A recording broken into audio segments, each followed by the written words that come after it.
Hey, I recently shared a post about a group that I'm in that supports each other and challenges each other. And I made a challenge to you to start a group like that if you don't have one. I owe you an apology. I did not share any advice or guidance on how to create a group like that.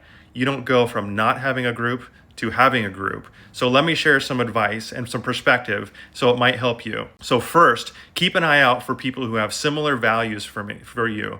For me, I learned about Maggie Thorne and her story, her never give up story, which you should learn about, and how she cares about building people. And that deeply caught my attention. Once I saw her and her story, step two was I started publicly supporting her on social media networks that she was looking to break into. It wasn't highly strategic. I just started doing it. And so that created energy that then she reciprocated. She ended up very generously doing a leadership session with my leadership team at that time, which hit my why and mirrored the offer of energy and support. And so we started to have some shared connection there.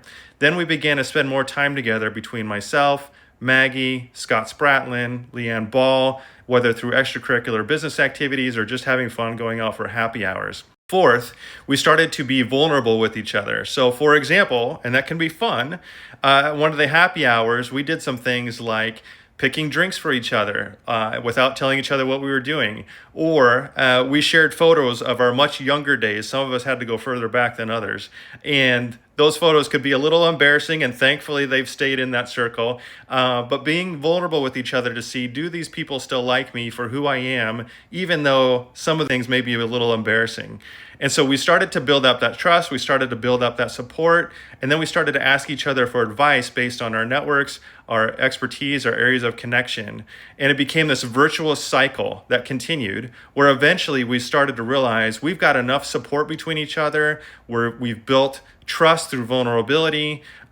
We believe in each other. We can turn this into something more where we're a group who believes in each other so much that we're leveraging our strengths to become more of who we each want to be, and becoming a group that challenges each other through the support. We've had fun and laughs all the way through, which is very important to me and important to everybody else in the group. Well, what about you? Do you have relationships like that? What have you done to create those type of connections and relationships? Let us know in the comments.